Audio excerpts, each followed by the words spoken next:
먼저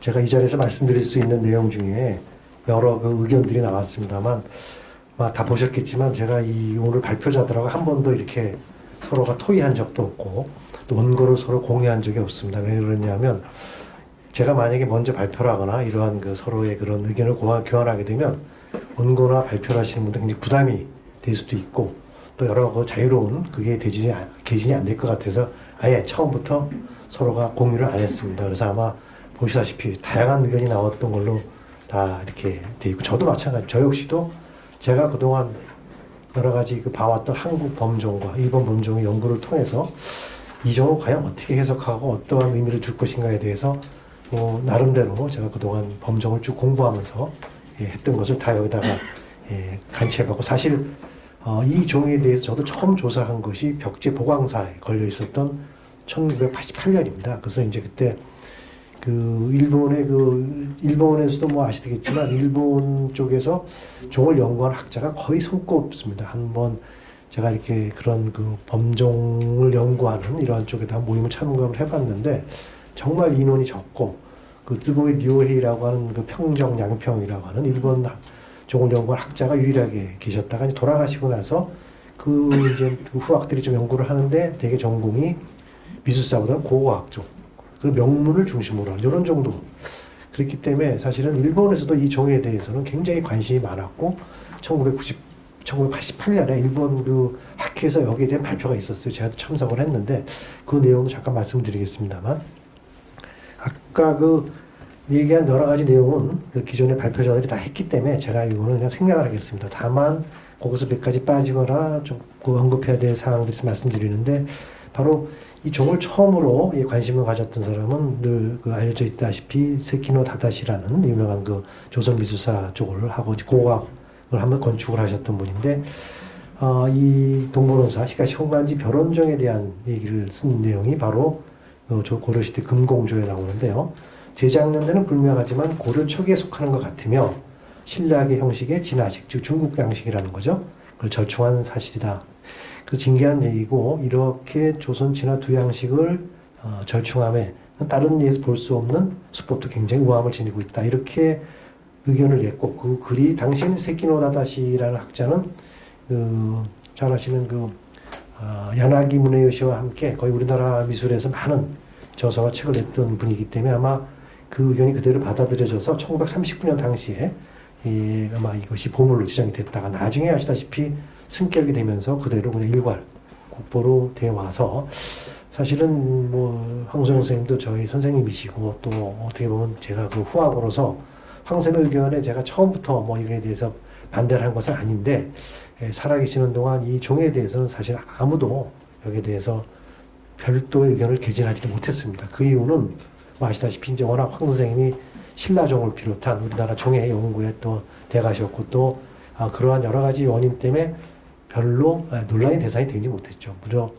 한 40년 가까운 시간 동안 이것이 거의 우리의 뇌리 사라져 왔다가 이 종은 이처럼 완전히 국보에서 해제되면서 거의 가치가 없는 그냥 가짜 또는 위작 근대에 바꿔치기 한 종이라는 그런 인식이 너무 강해서 벽제 보강사에서 제가 조사했을 때도 그냥 치고자 갖다 놓은 것이지 가치를 보존하거나 하는 의미가 아니었고 그냥 보강사에 걸어놓고 치는 정도의 그런 종으로 다 활용이 되다가 88년에 제가 조그만 성보라는 불교 조계종에서 나온 거기 학술지에 기고를 함으로 해서 다시 한번 조금 재인식을 받게 되고 이 종이 조계사에서 그럼 이거 다시 찾아와야 되겠다 싶어서 또 조계사로 보관했던 기억이 납니다. 그러다가 이제 현재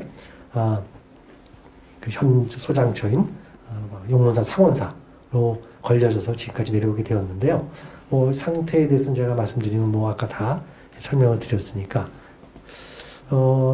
주목되는 것은 한눈에 보셔도 저도 이제 여러 번 조사를 했습니다만 벽제 보강사부터 용문산 상원사까지 조사를 했습니다만 한눈에 봐도 참 특이하다. 외형적인 것은 분명히 일본종 형식을 따르고 있고 근데 나중에 다시 제가 설명을 드리겠습니다. 한국종은 기본 틀이 단용이라는 사실, 단용과 음통이 있어야지만 이 통일신라종으로 인정이 되는 것이고요. 그 형식에서 단 한 번도 벗어난 적이 없습니다. 이거는 쌍용의, 그래서 제가 이제 거기서 걱정을 했던 것은 이 쌍용의 용류를 혹시 후대에 보수한 것이 아닐까. 근데 분명히 내부로 가면 음통이 관통된 흔적은 없습니다. 우리나라 종은 그 크기가 작던 또 크기가 크든 관계없이 반드시 단용에 음통이 달려 음통의 내부는 종신과 관통도들 구멍이 뚫려 있다는 사실이죠. 근데 이 종은 그런 흔적이 남아있지 않습니다. 그래서 처음부터 혹시 이 부분을 일본 쪽에서도 처음에 정밀한 조사를 못했기 때문에 용류 부분은 보수된 것이 아닐까, 후대에 다시 붙인 게 아닐까 했는데 아까 박학수 연구관 발표에 보이다시피 아마 처음 당시의 모습이 가능성이 더 많다라고 저도 그걸 이제 의견을 따랐고요. 그런 그 외형과 문양에 따라서 가장 또 다른 점은 왜 이러한 그 주악 천인상이 여기에 장식돼 있고 또 당자도 아주 일본 종에도 당자가 있습니다만 아주 단순한 당자가 나오는데 여기는 이렇게 보상화와 연화문이 아주 정교한 문양이 들어가는 이런 것 때문에 아마 이 종이 그동안 정말 수수께끼처럼 의문의 또는 시대를 판명할 수 없는 굉장히 그런 지경에 왔는데 한 가지 주목되는 점은 아까도 뭐 결론적인 얘기입니다만 제가 이 종을 보면 느끼는 게 또 역시 통일신라종의 저는 이제 연곽과 연례라고 이제 바꿔서 1999년에 처음 제가 성덕당 신종에 우리나라 종에 대한 350페이지짜리 논문을 쓰면서 제일 곤란했던 것이 이 명칭이었습니다. 명칭을 그동안 뭐 많은 선학 황수영 선생님이나 많은 분들이 그냥 유두라는 표현을 썼는데 그 이유는 일본 종에는 유두라고 표현을 하고 작은 젖꼭지 형태의 그 돌기가 솟아 있습니다만 우리나라 종은 상원사종을 비롯한 오대산 상원사종을 비롯한 모든 종들이 유두가 아닌 연꽃봉오리거든요. 그래서 이것도 바꿔야 된다. 그래서 참 99년에 처음 그 논문에서 제가 여기 연꽃이 들어가 있는 방을 연곽, 그리고 여기 있는 돌기된 문양을 열외, 연꽃봉오리래자를 써서 봉오리래자 썼는데 그것도 정착되기까지 한 20년 정도의 시간이 걸렸습니다. 그 이유는 용어라는 것도 하나 제대로 바꾸지 못했던 우리나라 미술사학계의 풍토가 그렇게 어려웠습니다. 다시 말해서 이 종도 그동안 40년 동안 도저히 누구라도 여기에 대한 반론을 제기할 수가 없었던 거죠. 그런 풍토가 지금 내려와서 저는 오늘도 이런 자리를 가질 수 있었다는 것 자체도 우리 학계가 굉장히 이제 발전됐구나라는 생각을 하게 됩니다. 여기서 보게 되면 여기는 연꽃봉오리가 납작하게 돌출되지 않고 그냥 약간 돌기만 되어 있는 상태죠. 그리고 문양들이 보게 되면 아주 정교해 보이지만 일견 정교해 보이지만 획일적입니다. 다시 말해서 이거는 밀랍주사에 나타나는 높낮이가 없이 조금 더 돌출된 것, 덜 돌출된 것, 거의 일정한 높이로다가 이렇게 되어 있는 것은 바로 이것이 사형주물이라는 그러한 주물법이 나타나기 때문에 밀랍주사에서 볼 수 없는 그런 형태가 나타나는 거죠. 위아래가 이렇게 나오는데요. 바로 아까 말씀드린 대로 이렇게 돌기만 살짝 시킨 종인데 이것도 이제 아까 그 발표자가 많이 얘기했습니다만 순전히 조계사 종각에 걸린 이 전상원사종이 위작이라는 주장은 그때 이제 그 주변에 있던 많은 그 촐로들의 이제 이러한 그 증언을 바탕으로 원래 상원사종이 있었는데 반출이 되고 이것을 새롭게 바꿔치겠다. 이건 아까 우리 이강배 선생이 한번 그 자세한 내용을 발표했기 때문에 저도 이 부분은 생략을 하도록 하겠습니다. 그 다음에 이제 이거는 제가 처음부터 여기에 이제 집착한 이유가 사실 제가 한국 범정 연구를 40년 가까이 공부하고 있으면서 느끼는 게 도대체 우리나라 종의 기원이 뭔가, 그리고 왜 중국 종과 일본 종과 우리나라 종이 이렇게 처음부터 다른가 라는 거에서 집착을 하고 오랫동안 연구를 해왔지만 정말 아직도 결론에 도출하지 못하는 이유가 우리나라 종은 상원사종이 현재원하는 최고 오래된 종은 분명합니다. 725년에 만들어진 최고의 작품인데 이 종에서는 벌써 한국종의 완전한 전형적인 스타일이 나타나고 있습니다. 다시 말해서 725년에 일본과 중국종과 다른 한국종이라는 것이 정립이 되고 완전히 발전을 해서 상원사종은 우리나라의 최고 오래된 작품은 분명하지만 가장 오래된 종은 아니라는 얘기죠. 다시 말해서 그 전에 한국종이 있었는데 이렇게 발전을 해오다가 오대산 상원사종에 와서는 완전한 그런 궤도에 오르는 전형 양식을 갖추게 된다. 이렇게 보여지는 거죠. 근데 이제 이걸 반론을 제기하신 분이 바로 남천호 박사님이고, 남천호 박사님은 이 상원사종 이전에 우리나라의 종은 중국종과 일본종과 서로 혼합이 된, 그러니까 혼합 양식을 가진 것처럼 이렇게 볼 수가 있다. 그래서 그 이유는 십자문이 가로지르며 결박형이 나타나고 통일신라정에서만 나오는 주악선인상이 나온다. 다시 말해서 상원사정보다 훨씬 앞선 현존하는 최고의 종은 오대산 상원사가 아닌 양평 용문산 상원사종이다라는 그것이 주장입니다. 그런데 이제 여러 가지로 이제 나중에 반박을 드릴 텐데요. 종의 기원에 대해서 잠깐 말씀드리자면 우리나라 종보다 이제 중국 종이 먼저 만들어졌는 건 사실이겠지만 현존하는 작품들도 중국에서는 한 7세기 후반, 8세기밖에 없습니다. 우리나라 725년의 상원사종처럼. 그런데 일본에 남아있는 그 중궁사, 범동사 뒤편에 있는 작은 절에 천수국 수작, 그 가서익과 그 고구려 또는 백제의 승려들이 밑그림을 그렸다고 알려져 있는, 여기 보면 정말 독특한 모습의 그 종이 걸려 있는데요. 그 모습을 자세히 보면 십자형 띠가 몸체에 가로지르고 있고요. 근데 이런 형식을 좀 보여주는 것이 현존하는 최고 오래된 작품인 중국의 진나라 태건 7년의 명문을 지니고 있는 나라박물관 소장 작품입니다. 575년 종을 보게 되면 쌍용의 용류와 십자형 띠가 몸체를 가로지르면서 중앙에 합쳐지는 부분에 당자가 들어가는 이런 모습이 현존하는 최고의 작품, 575년 작품이거든요. 그러면 이제 이 중국종의 양식을 비교해보면 중국종은 현재 워낙 이 땅이 넓다 보니까 양자강을 중심으로 양자강 북쪽과 남쪽의 종이 서로 다릅니다. 그러니까 기원은 어떻게 출발했는지 몰라도 점차 양식을 서로 달리하게 되는데, 아까 보셨던 575년 종은 남쪽 지방의 종이라는 거죠. 이것을 조용종이라고 부르고 북쪽의 종은 화엽종이라고 부릅니다. 그래서 조용종은 시다가 당나라까지 내려가면서도 이러한 형식을 그대로 유지하면서 몸에 이렇게 여러 줄이 들어가는. 근데 보셨던 이러한 십자형 띠와 달리 중국종은 여러 줄이 복잡하게 들어가지만 큰 구획으로다가 그 종신의 그걸 나누고 종구 쪽이 살짝 밖으로 이렇게 테두리가 돌아가는 이런 형식이 보시다시피 787년 당나라 종에서 나타나고 있고, 같은 당나라 종이지만 북쪽의 종은 밑에가 나팔처럼 퍼지고 종신에 여러 문양이 장식되면서 쌍용의 용류가 들어가고 명문이 있는, 어떻게 본다면 우리나라의 종 양식과도 약간 비교될 수 있는 그런 종이 북방 양식으로 자리 잡게 되는 거죠. 이 종이 당을 포함한 시대를 계속 내려가면서도 조용종과 하엽종은 오랜 기간 동안 유지가 되면서 남방과 북방 양식으로 갈라진 채 계속 만들어지는 걸 볼 수가 있습니다.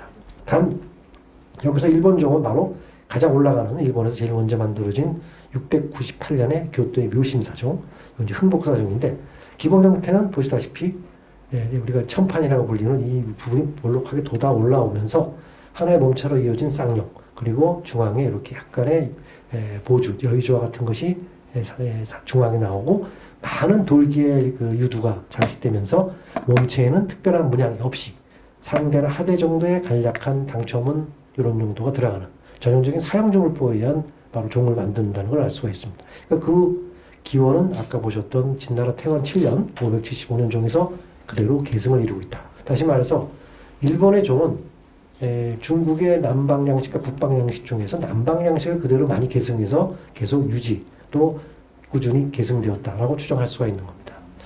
근데 이제 여기서 쯔벌 요헤이라고 우리나라 조선종이라는 걸 책을 처음으로, 안타깝게도 한국의 종에 대한 제일 먼저의 저서는 일본 사람에서 먼저 나옵니다. 바로 유명한 쯔벌 요헤이고, 저도 종을 공부하면서 이 종에 대한 많은 자료를 참고하고 있는데 대단한 것은 다름이 아니라 직접 현장을 조사하고 실측 도면을 완성하고요.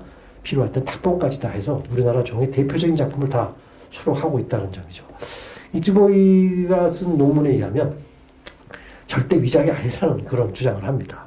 그리고 일본에서 제작된 종이고 10세기 처음엔 처음 전우라고 얘기를 하고 있다가 황수영 선생의 의견을 조목조목 한 6가지 정도를 반박을 하고 이제 얘기를 하는데, 그 근거로 받고 아까 우리 그 이관배 선생이 발표했던 바로 그 고야사, 즉 고야지라고 하는 그 시마네현, 저도 그 사진을 못 구했는데 아까 그 사진이 아주 좋은 사진 나와서 제가 그 설명을 따로 안 드리겠습니다. 그 종과 유사점을 얘기하고 있습니다. 일본 종에서도 우리나라처럼 9개의 그 보통 연곽, 그쪽은 유곽이라고 그럽니다만 거기에 이러한 종류를 두는 거는 아주 특이한 사례입니다. 일본에서도 중세종의 경우도. 그러니까 자기네 봐서도 고여사종이 그런 걸 가지고 있기 때문에 여기다 이제 비교를 했던 것 같고요. 또 상원사종의 용도의 그 스보이 선생은 주로 용두의 전후 좌우 배치, 당자 위치 같은 걸 잘 분석을 했는데 그래서 이것이 11세기 중엽 이후라 나타날 수 있는 형식이다. 그래서 일본에서 제작이 되었고 제일 중요한 근거가 하나 있습니다. 그 일본종과 한국종을 비교할 때 가장 중요한 그 제작 방법 중에 하나가 역시 밀랍주조냐 사형주물이냐 그리고 종의 두께입니다. 일본종은 굉장히 사형주물은 원래 그 주조 자체가 두껍게밖에 될 수가 없고요. 밀랍주조는 아주 얇게까지 주조가 가능합니다. 물론 너무 얇게 제작을 하게 되면 종은 타종시 끼지기 때문에 그 부분을 감안해서라도 종 크기에 비해서 종 두께가 상당히 얇은 것이 특징이고요. 그러니까 굉장히 얇게 만들어졌다는 견해가 있고 아마 나아가서 스보이 선생은 상원사종이나 고려사종이 장소가 한반도에 가까운 구주 북부지방 또는 세도 내해 연안 바닷가 쪽에 이제 한국으로 배가 왕래가 좀 이렇게 자연스러웠던 곳에서 주저한 것이 아닌가라는 추론을 내기도 했어요. 그러니까 결국은 이 종은 종래 일본족의 기본 형식에 조선종의 장식 요소를 가미한 한국에 남아있는 다시 말해서 한국에 어느 시기인지 옮겨져서 남아있던 유품이라는 그것을 1967년대에 사실은 제일 먼저 주장을 하셨죠. 아까 이제 이게 제가 그 설명을 드린 고야사종의 식직도면이고 이걸 이제 비교를 했는데 보시다시피 문양에서 약간의 차이는 있습니다만 외형 또는 이런 십자형의 그 결박형 모습 다만 그 9개씩 나와 있는 연꽃 장식 굉장히 흡사한 걸 볼 수가 있어요. 이건 나중에 제가 결론 보내다 말씀드리겠습니다만 중세의 그 12세기를 지나서 13세기 일본종은 여기서 이렇게 종구라고 하는 아랫부분에 살짝 거기가 두터워지는 경향이 나오면서 굴곡이 나타납니다. 이거는 13세기 가마쿠라 시대 종부터 나오는 아주 독특한 현상으로서 이 종에서는 이제 그런 현상이 전혀 없다는 거 봐서는 13세기보다 무조건 앞서 만들어진 장식이라는 걸 볼 수가 있습니다. 그 다음에 이제 이게 아까 주경학회라고 하는 가가미 연구회라는 그 일본의 학회가 있는데요. 거기에 이제 아까 얘기한 그 스기야마 히로시라는 그 나라문화재연구소 연구원이 이 종을 저하고 같이 조사하고 공동조사를 시행한 다음에 나라문화재연구소에서 이제 발표를 하는데요. 그때 쯔보이의 자료를 총괄적으로 정리하면서 이 사람은 거기다 이제 한 걸음 나아가서 조금 그보다는 늦는 시기다. 12, 13세기. 왜냐? 일본의 아까 그 발표 중에 나왔던 일본 범종이 잘 안 만들어졌던 한 2세기까지 공백기에 이 작품이 제작될 가능성. 왜냐?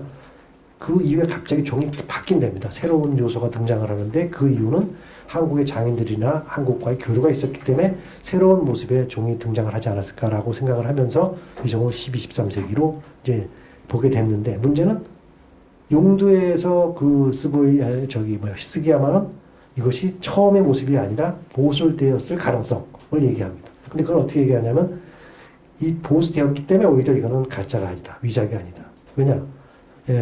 그것을 일부러까지 보수하면서 위작을 만들 이유가 없기 때문에 이거는 그런 흔적을 통해서 원래부터 있었던 구종이다. 옛날 종이다라고 얘기한 그런 발표의 내용입니다. 아까도 많은 얘기가 나왔습니다. 저도 처음에 이 부분이 조금 떨어져 있어서 혹시 후대에 여기가 떨어지거나 이렇게 해서 다시 보수한 것이 아닐까라고 했는데 그러기 보기 위해서는 내부에서 너무 흔적이 없고 또 주조의 흔적으로 잘 봐서 아마 이거는 조금 더 검토를 해봐야 되겠습니다만 이렇게 떨어져 있는 것은 아마 나중에 일어난 박리 형상 또는 떨어진 그 부분이 아닌가 생각이 되고요. 토론에서 잠깐 얘기하겠지만 제가 잊어버릴까 말씀드리는데 이러한 현상은 오래된 종에서 많이 일어납니다. 지금 제가 나중에 나올 일본 삼공신사라는 종, 통일신라 종인데 이 부분이 점점점 이렇게 오랫동안 타종으로 인해서 이 무게가 견디지 못하고 점점점 닳아서 지금은 그 부분을 내려놨습니다. 띄워놓고 또 이제 부러질 것 같은 이것은 아마 오랜 동안 걸어놨을 때 나타나는 그런 현상이기 때문에 아마 이거는 그 세월의 어떤 그런 걸 말해주는 거고요. 그러니까 결국은 용두를 보수했다는 것은 바로 오랜 세월을 견뎌왔다는 반증이다. 그래서 이것은 일본 범종의 공백기라 불리는 997년부터 1160년 사이 약 2세기 간격 이후 범종이 다시 생산되는 시기에 고려 범종의 장인이라든가 기술적인 교류를 통해 새로운 양식을 반영해서 만들어진 작품이라는 것을 그때 이제 학회에서 주장을 하고요. 그때 그 대표적인 예를 아까 보여드린 평동원, 묘도인이라고 하는 그 종을 사례로 들면서 이것은 이제 일본 종을 따르고 있지만 우리나라 종의 전형적인 특징인 주악천인상 그리고 밀랍주조는 아닙니다만 밀랍주조의 그 문양을 좀 따르지 않았을까라는 그런 그 의견을 제기했고, 이 종은 바로 평동원종이 2세기간의 공백기 이후에 만들어진 점으로 미루어 당시 한국 범정과의 교류 또는 주조장인이 일본에 건너가거나 유입을 통해서 만들어진 그런 한일 합작품이 아닌가라는 의견을 그때 처음으로 주장을 합니다. 그게 1998년의 얘기고요. 오른쪽 것이 제가 최근에 작년도에 평동원에 솔직히 말씀드리면 이거 이제 촬영을 못하게 돼 있는데 도착을 한 현장을 찍은 사진이라서 책과 반드시 굉장히 신문을 보시면 알겠지만 상당히 정말 정교하고 문양이 굉장히 화려한 일본 국보로 되어 있는 종입니다. 첫 번째 제 이제 의견을 말씀드릴 수 있는 건데요. 상원사정의 용류는 한국종에서 조선시대에 조선시대의 쌍용은 나옵니다. 근데 조선시대에 나오는 쌍용과는 분명히 다른 종을 볼 수가 있고, 조선시대 종은 하나의 몸체로 이어져 있지만 머리를 반대로 향하고 몸체의 주위에 반드시 두 발이 천판 위에 누르고 발톱까지 세밀하게 표현된 것이 쌍용의 표현이고요.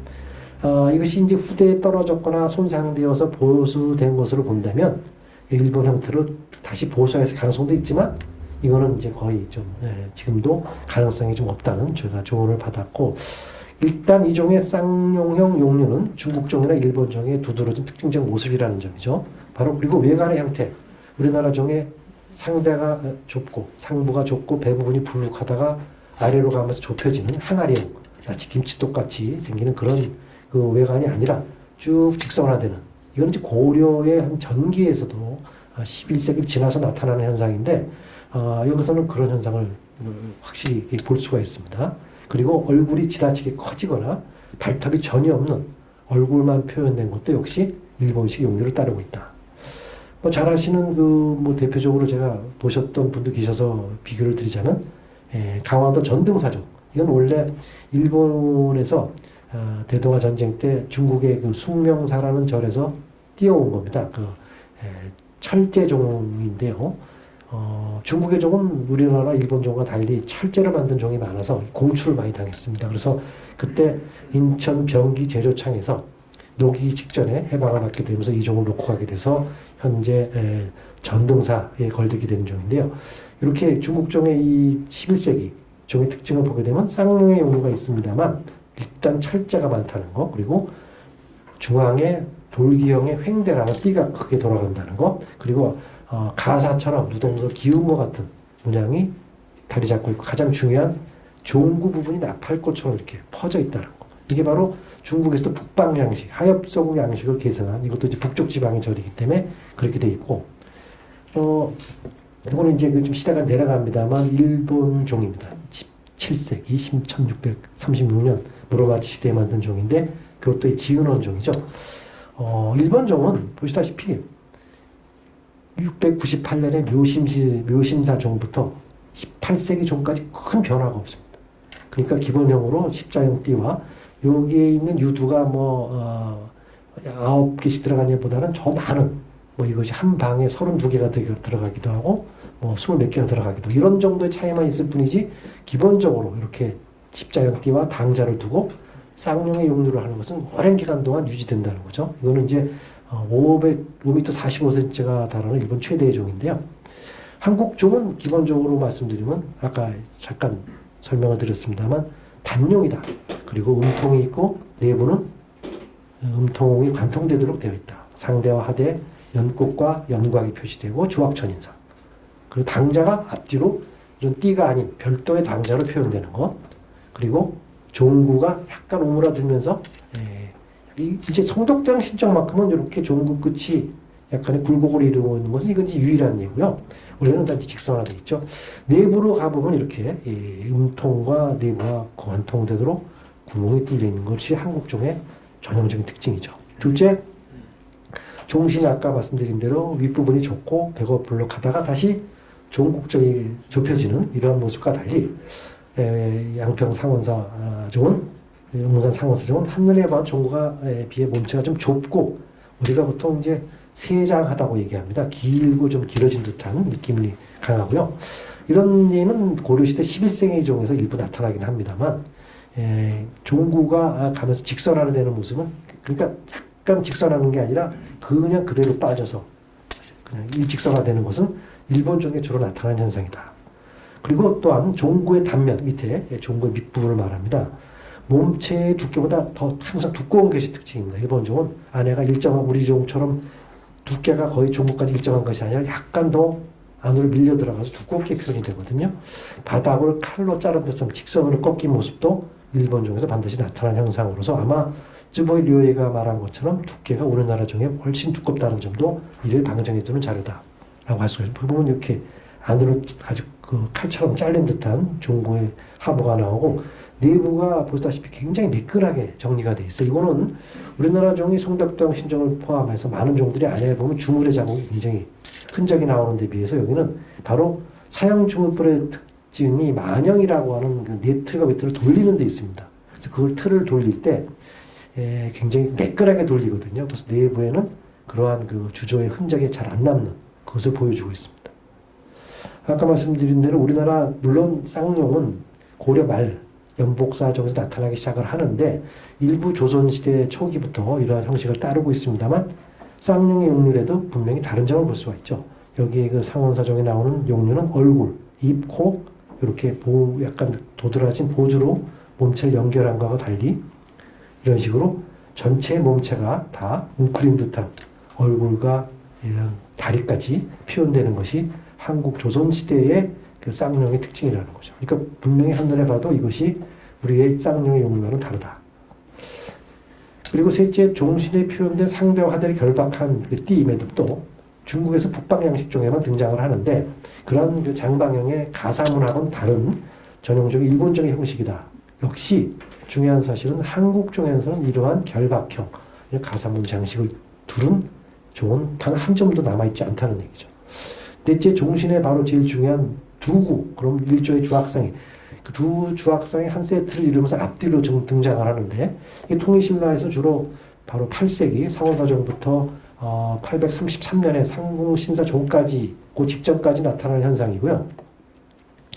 그 이전까지는 두구가 한 조가 나옵니다만 833년 그 일본에 남아있는 연지사, 진주 연지사에서 옮겨간 상궁신사종에서는 이제 하나로 줄어듭니다. 그러니까 제일 중요한 거는 여기는 두구가 일조가 돼서 하는 주악성의 앞뒤 네 분이죠. 그것은 833년 이전까지만 나오는 형식이라는 얘기예요. 통일신라종에서는. 그러니까 이 종은 만약에 통일신라종으로 본다 하더라도 절대 833년 이전 시기에 만들어진 종으로밖에 볼 수가 없다. 다시 말해서 근데 여기서 나오는 악기는 9세기의 악기를 연주하고 있어요. 833년 이후에 나타난 악기를 연주하고 있다는 거죠. 그러니까 이게 서로 안 맞아요. 제가 연구한 통일신라 종의 변천과 여기에 나오는 악기, 자세가 안 맞는다는 걸 볼 수가 있어요. 그리고 상원사정의 주악상은 이 보관도 그렇고 보관이 좀 엉성하고 생동감 있는 얼굴 표정, 비례가 결여된 신체, 그리고 비파가 이렇게 옆으로 하는 것이 아니라 앞으로 밑으로 향한 채, 다리는 굉장히 또 부자연스러운, 이거 누가 봐도 우리나라 종의 비천, 주악상을 그대로 적용해서 만든 것이 아닌가라고 생각을 합니다. 바로 이 부분인데요. 일견 보기에는 잘 만든 것 같이는 보여요. 이렇게 보면 비파를. 근데 비파를 이렇게 밑으로 향해서 이렇게 연주하는 자세는 우리한테는 한 번도 나타나지 않습니다. 그리고 한쪽 다리를 이 다리만 내리고 있는 모습도 그렇고요. 그걸 이제 보면 이렇게 나오는데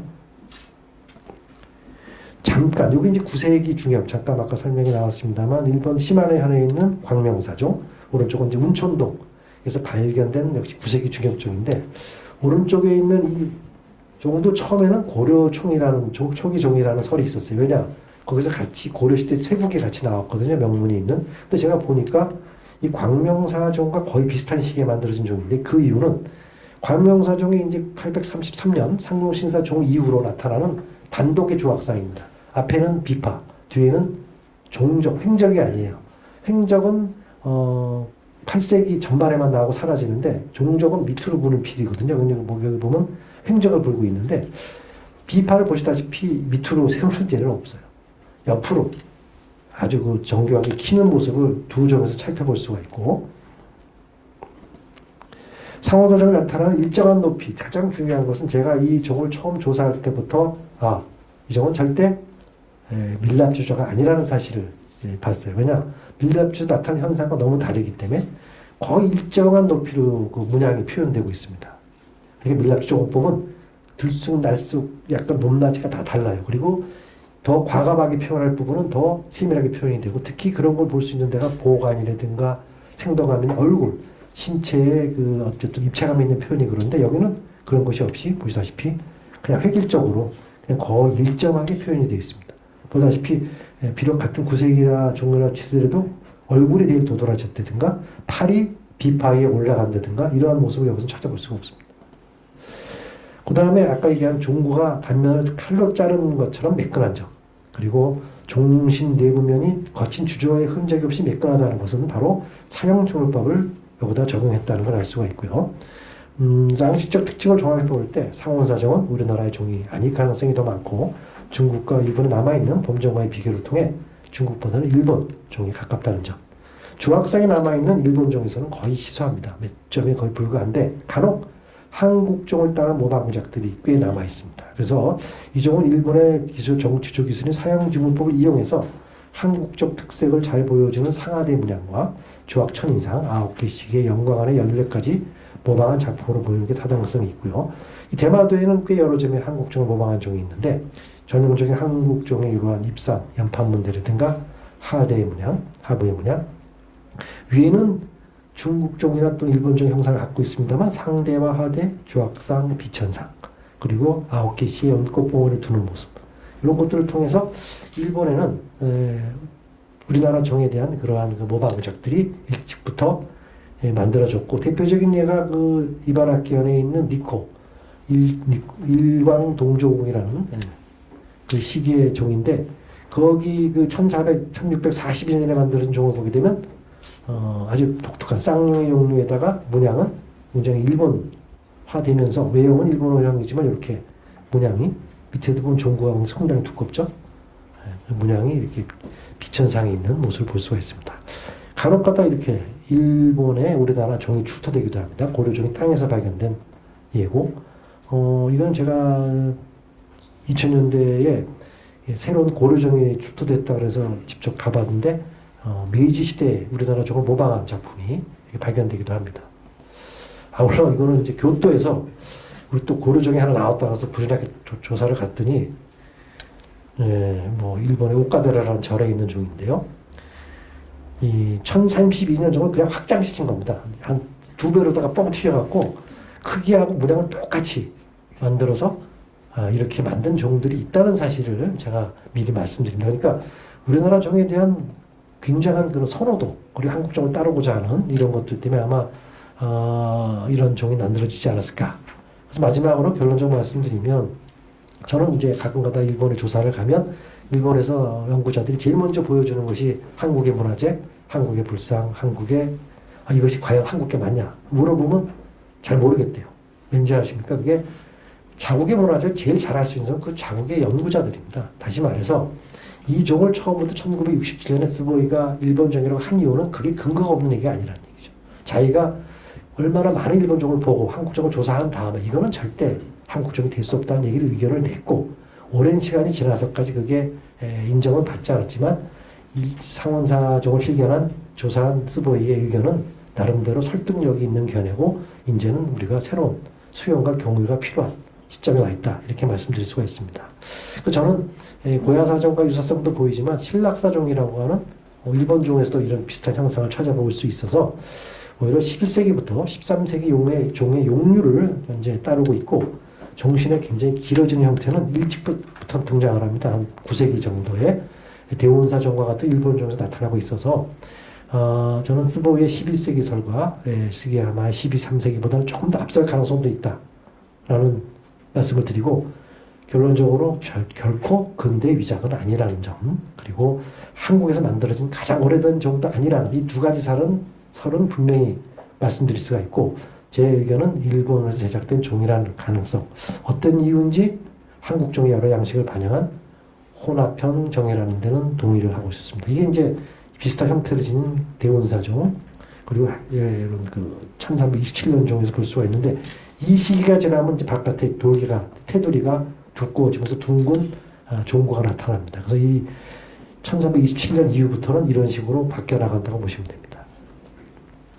아시다시피 일본에는 한국 범정이 쉬운 다 3점이나 남아 있습니다. 그리고 종의 성분 분석을 통한 제작식 연구를 했습니다만 아까 여러 가지 그 검토된 결과를 보시다시피 이게 이제 어느 부분을 분석하느냐에 따라서 너무 오차와 수치의 그런 이게 차이가 나고 구리와 주석을 넣는 거는 어느 시기나 다 똑같습니다. 그렇기 때문에 일본종이라고 해서 약간의 오류는 차이는 있을지 몰라도 그걸 가지고 일본종이다, 통일신라종이다, 고려종이다 단언하기는 아직은 어렵다. 앞으로 물론 수많은 그 수치와 이런 자료가 축적이 된다면 그것도 이제 가능하겠지만 지금 한계, 비파계를 통한 분석에는 정확도에 한계가 있다는 것을 말씀드릴 수가 있고, 다만 이 상원사정의 실체를 규명함에서 제일 먼저 풀어야 될 문제는 제가 오늘 이제 화두처럼 말씀드리려 하는 게 언제부터 이 종이 상원사에 전해져 왔던가, 또는 잠깐 동안이나 왜 시간의 시공간지를 옮겨지게 된 이유가 뭔가, 그리고 일본에서 만들어졌다면 과연 언제쯤 또는 국내를 언제 들어왔을 것인가, 왜 과연 이런 데에 대한 기록이 없을까가 오히려 우리가 찾아야 될 숙제고 과제가 아닌가 이렇게 생각을 해봅니다. 참고 잠깐만 사진만 보여드리고 끝내겠는데 이게 이제 시마네에 있는 운수사종인데요. 운주지라고. 통일신라종의 그 비천은 비교가 안 됩니다. 저렇게 정교하고 화려합니다. 그리고 이 얼굴과 이 피리를 부른 횡적의 모습, 장고를 치는 모습은 조금 전에 보셨던 그 상원사종의 비천과는 비교가 안 되는 거죠. 상원사종은 마찬가지죠. 오대산 상원사종. 이렇게 그 굴곡이 있고 입체감이 표현되는 우아한 그 조각천인상.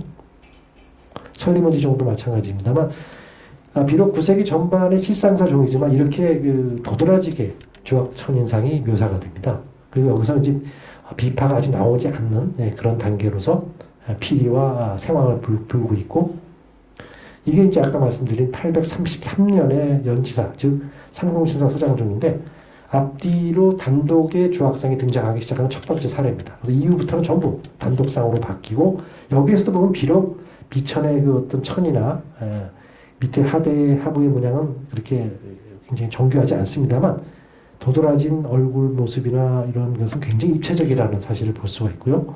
904년에 만들어진 통일신라 거의 마지막 작품에서도 그 경향은 그대로 등장을 합니다. 그래서 고려시대에 나타나는 모든 상들이 보면 밀랍주자라는 특성 때문에 저렇게 입체감이 있고 굉장히 도드라져 있다. 이런 걸 우리가 볼 수가 있고요. 고려시대의 11세기 정도는 이처럼 불상이나 보살상이 나타나는 새로운 경향을 나타내게 됩니다. 이 종은 마지막으로 제가 말씀드린 용주사종, 아시다시피 국보종인데요. 원래부터 국보가 된 게 아니라 여기에 명문을 사실 나중에 추각을 한 겁니다. 통일신라의 명문을. 그래서 이 종은 고려 초기의 종인데도 불구하고 통일신라종으로 인정을 받아서 국보로다가 승격이 된 그런 또 반대의 사례입니다. 여기 보게 되면 왜 이게 통일신라종이 아니냐면 여기에 나오는 명문에 염과하상이 여기 등장을 하는데 여기 연대가 염과하상이 죽은 다음에 만든 걸로 돼 있어요.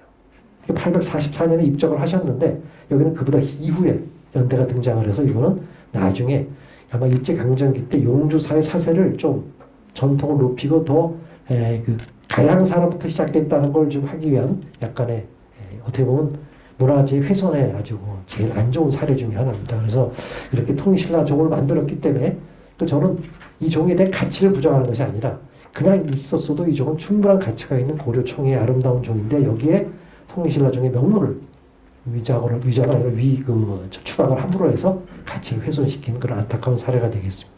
이처럼 정말 우리나라 종에는 많은 여러 가지 에피소드와 그런 사연을 간직하고 있는데 제가 말씀드릴 수 있는 것은 마지막으로 결론이라고 말씀드리면 좀 뭐하지만 아까 우리 손원장 스님도 앉아 계시는데 그러면 이게 상원사종이 아닐 가능성도 있네 라고 생각하실 필요는 없습니다. 그리고 중요한 것은 현존하고 가지고 계신 곳이 주인입니다.